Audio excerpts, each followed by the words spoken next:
사조용전 19화 20화입니다. 배띄워라 도와주러 가는 배띄워라. 곽정과 황룡은 완화농녀를 찾을 수 없게 되자 황역사와의 약조를 지키러 토하도로 향했습니다. 이는 황역사에게 죽으러 가는 것이라 정신 나간 짓이 확실했지만 한 번 한 약조는 반드시 지켜야 한다는 곽정의 신념도 있었고 황룡의 싹싹 빌면 용서해 줄 거라는 말도 믿었기에 이렇게 저질러버린 것이었습니다. 그런데 도화도에 도착하자마자 황룡은 그럼 안녕 하더니 사라져버렸으니 너무나 어이가 없어 넋이 나가버린 곽정이었습니다. 정신 차리고 황룡을 찾아 나서긴 했지만 끝도 안 보이는 복숭아 나무 속에서 길만 잃어버리고 말았습니다. 나무 위로 올라가 봤지만 이젠 빠져나가는 길마저 찾을 수가 없는 상황. 도화도는 작은 나무 하나조차 황역사가 기문팔개 기술로 심어놓은 것이라 외부인은 길을 잃어 결국 굶어 죽기 다반사였죠. 어느새 해가 저물어 저도 모르게 두려움이 밀려오고 있을 그때 어디선가 퉁소 소리가 들려왔습니다. 이는 황역사가 심오한 내공을 넣어부는 퉁소 연주였는데 황역사의 이번 연주는 사람의 정욕을 들끓게 만드는 것이었습니다. 곽정은 즉시 전진파 내공신법을 운공해서 맞섰는데 신기하게도 금세 안정을 찾을 수 있었습니다. 이유는 곽정은 18년 동안 오로지 소변 보는 용도로만 사용해왔기 때문이었습니다. 그에 비해 다용도로 사용했던 한 노인은 너무나 괴로워 괴성을 질러댔고 괴성 소리를 따라가 보니 한 동굴에서 들리는 소리인 것을 확인할 수 있었습니다. 동굴한 그 노인은 퉁소 소리에 못 견뎌 이제 항복을 하겠다 할 참이었는데 곽정이 이를 보더니 돕겠다며 달려들어 잽싸게 그 노인에게 내공을 불어넣어 주었습니다. 덕분에 노인은 금세 안정을 되찾게 되었고요. 그러자 동굴 밖에서 황약사의 원망스러운 목소리가 들려왔습니다. 꼬마놈이 내 일을 망쳐놓는구나. 큰일이다. 내가 또 잘못을 저질러 용화 아버지를 화나게 한 모양이야. 그 노인이 정신을 차리고는 곽정에게 물었습니다. 너희 사부는 전진칠제 중 누구이더냐? 저의 사부님은 강난칠업가 홍칠공이십니다. 이상하네. 그런데 어찌 네가 전진파 내공을 알고 있는 것이냐? 실은 마옥도장께서 내공을 알려주셨지만 제자로 받아주시진 않으셨습니다. 그래? 근데 도화도로는 왜 왔느냐? 황도주께 잘못을 지어 죽으러 왔습니다. 그래서 도망치는 게 아니라 네 발로 직접 죽으러 찾아왔다고? 말이 끝나자마자 득달같이 달려드는 노인. 곽정도 본능적으로 맞받아치긴 했지만 이 노인의 무공은 지극히 높았기에 얻어맞고 동굴 밖으로 튕겨나가고 말았습니다. 우와, 저분은 홍사부님과 맞먹어. 혹시 또 다른 천하우절이 아닐까? 넌 항룡실 발장을 배웠구나. 그나저나 그 실력으로 어떻게 황역사의 퉁소수리에는 멀쩡했을까? 소변만 보는 용도였다고는 상상조차 못했던 모양이었습니다. 선배님이 혹시 구양봉이신가요? 아님 단황야이십니까? 내 이름은 주백통이다. 전 전진교 교주 왕중양이 내 사형이니라. 그럼 마옥도장이 사수? 제 무례를 용서하십시오. 어서 일어나라고. 넌 전진파의 문화도 아니잖아.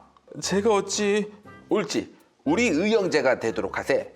내가 형이고 자네가 아우가 되는 거로 말이야. 의형제라고요?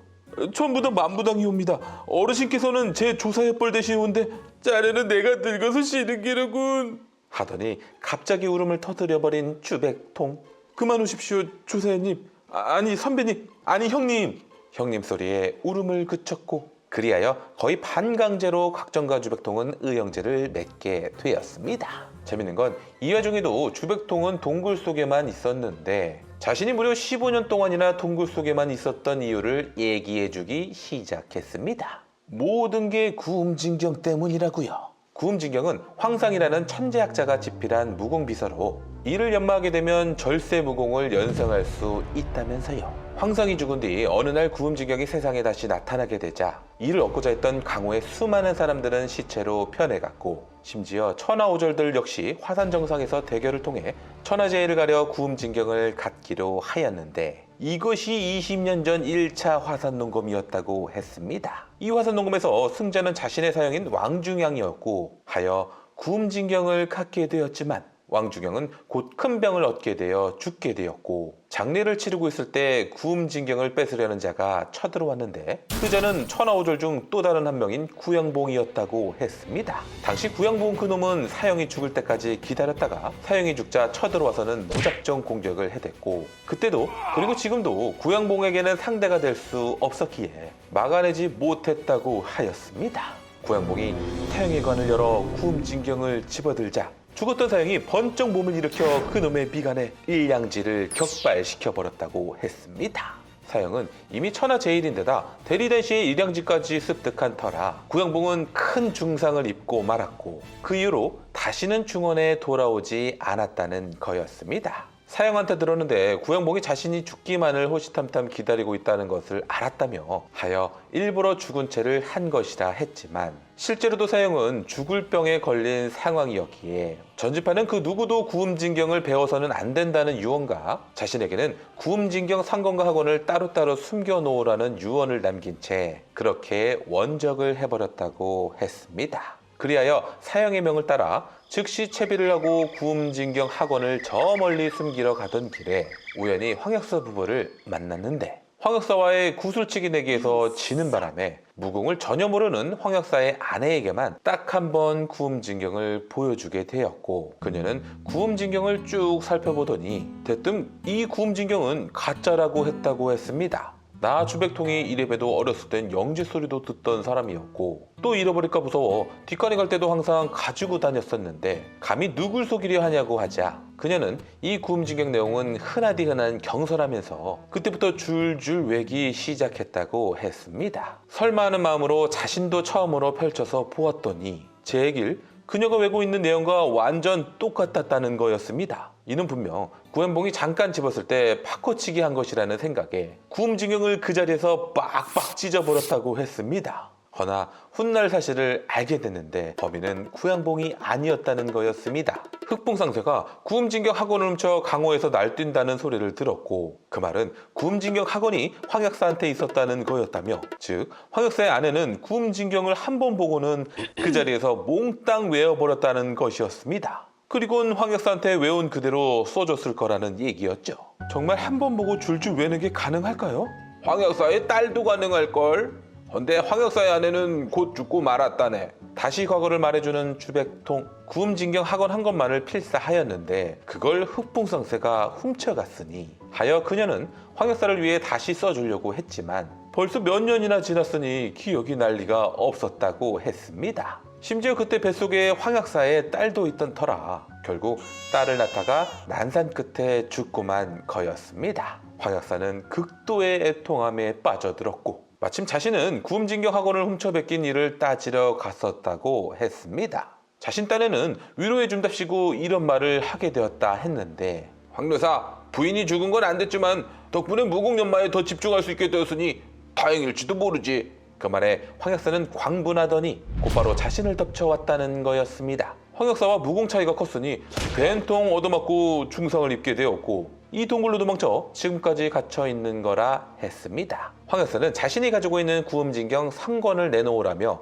그 진경을 태워 부인의 혼을 위로해야 한다고 했지만 사형의 유언만은 꼭 지켜야 했기에 그때부터 지금까지 경서를 두고 대결하고 있는 거라 말했습니다. 만약 황루사가 강제로 뺏으려고 한다면 경서를 없애버린다고 했더니 그때부터 무공이 아닌 방법으로 우린 15년 동안 싸우고 있는 걸세.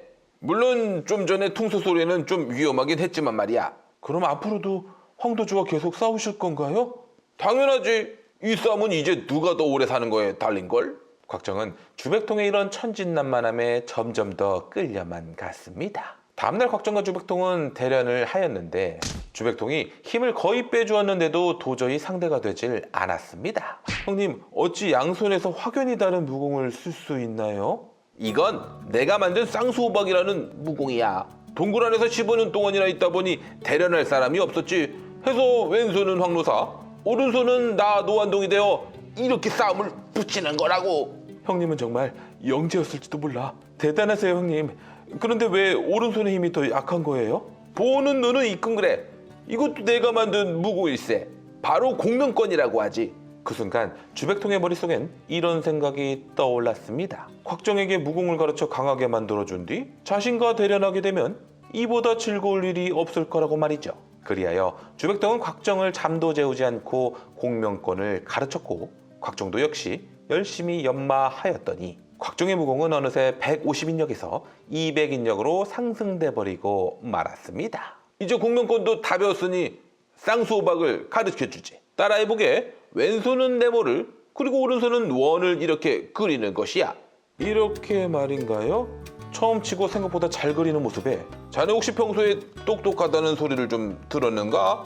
그 반대였습니다. 주백통조차 오랜 시간이 걸려 습득한 이 쌍수호박의 무공은 곽정처럼 단순하고 둔한 사람만이 배울 수 있는 것이었고 그렇기에 황룡 같은 사람은 영원히 연마할 수 없는 무공이었습니다. 한편 황룡도 부단히 아비 황약사를 달래고 있었지만 좀처럼 풀리지가 않아서 곤란한 상황이었습니다. 심지어 곽정한테 접근 금지 명령까지 받아버렸으니 거의 반나절 만에 쌍수호박을 마스터한 곽정. 이제부터는 실전 연습이었습니다. 이제 오른손과 왼손이 다른 무공을 써서 내게 덤벼보게. 이때부터 곽정과 주백통은 며칠 동안이나 쌍수호박으로 대련을 하였습니다. 그러자 곽정도 쌍수호박을 자유자재로 부릴 수 있게 되었고 하여 곽정은 200인력의 쌍수호박까지 겸비한 초고수급으로 성장하고 말았습니다. 그런데 곽정이 갑자기 생각지도 못한 엄청난 소리를 해댔습니다. 형님, 쌍수호박으로 싸운다면 2대1이 되는 거니 무척 유리하겠네요. 주백통은 번개에 맞은 듯이 놀라고 말았습니다. 15년 동안이나 이 이치를 깨우치지 못했기에 잠시 충격을 받았지만 이제라도 알게 됐으니 미친 듯이 행복하기만 했습니다. 아우, 난 이젠 여길 나갈 거야. 나갈 거라고. 그 아무리 황노사라도 문제없어. 내가 좀 처진다 해도 2명의 노안동은 아무도 이길 수가 없는 것이지. 이때 주백통의 무공은 500인력이었고 여기에 쌍수호박이 발휘되면 그 위력은 천하오절 이상이라 할 수 있었습니다. 그렇게 나가려고 했는데 생각해보니 도화도를 빠져나가는 방법을 몰랐습니다. 마침 벙어리 하인이 음식을 갖다 주러 왔고 일단 배가 고프니 밥부터 먹기로 했는데 어랏? 만두 속에 쪽지가 하나 들어있었습니다. 이 쪽지는 황룡이 쓴 것이었고 내용은 아버지를 잘 달래고 있으니 조금 더 기다려달라는 얘기였습니다. 용화는 날 위해 계속 노력하고 있었구나. 한편 구양극은 서역에 있던 구양봉을 찾아가 말했습니다. 구음진경은 황약사의 제자인 매초풍 손에 있다고 말이죠. 잘하였다. 옷장 도화도로 떠나도록 하자구나. 그래, 넌 황약사의 딸에게 관심이 있다고 하였었지. 내 집적 너의 중매를 서야겠구나. 감사합니다, 숙부님. 하여 이제부터 곽정과 구양국의 황룡 쟁탈전이 시작되었습니다. 이렇게 사주운전 19화 20화가 끝났습니다.